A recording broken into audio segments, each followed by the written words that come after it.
Alors, effectivement, ce rêve peut être amené à prendre en charge aussi d'autres pathologies que celles qui surviennent du sommeil ou des conséquences du sommeil. Alors là, nous sommes à la frontière. Si vous voulez, la frontière de certaines maladies, de certaines pathologies, où peuvent exister des mouvements anormaux pendant le sommeil.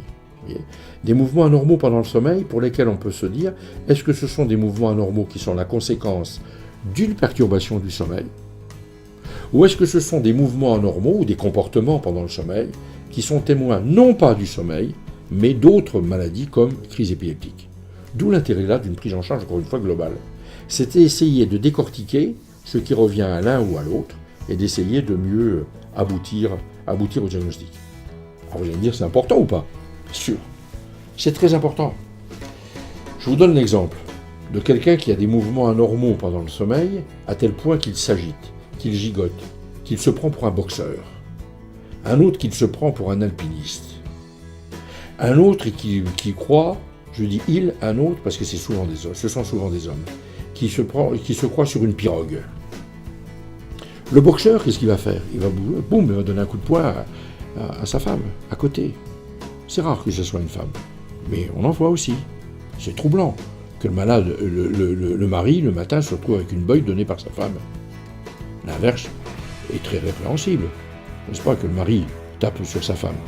Mais l'inverse, c'est tout de même plus étonnant, n'est-ce pas? On n'en voit pas souvent, mais ça existe aussi. La pirogue, c'est exactement pareil. Celui qui se prend pour un alpiniste, qui va essayer de grimper, eh bien, il aura tellement de mouvements qu'il va monter sur l'armoire. J'ai un malade il y a quelques années, tenez-vous bien. J'y pense à maintenant, ça me revient, l'anecdote est absolument super. Il monte sur son lit pour attraper le lustre.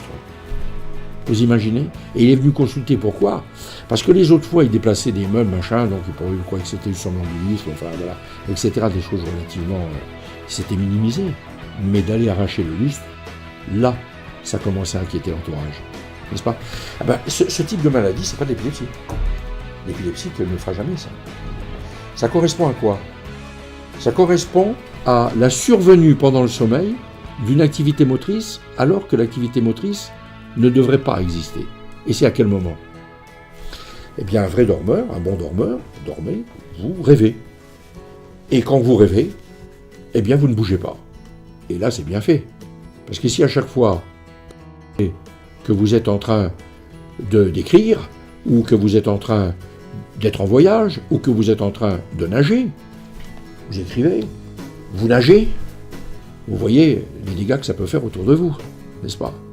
Donc c'est bien fait. À ce moment-là, il y a un arrêt de l'activité motrice. Or, pour des raisons que l'on commence à comprendre, cette abolition du tonus musculaire, de la fonction motrice du sommeil, est abolie. C'est-à-dire que le muscle, au lieu de disparaître, persiste. Donc le dormeur, au cours du sommeil paradoxal, va pouvoir exprimer sur le plan moteur ses rêves, voire ses cauchemars. Alors on sait maintenant que c'est peut-être un indice pour prédire certaines maladies, mais là, c'est en cours d'évaluation sur le plan épidémiologique.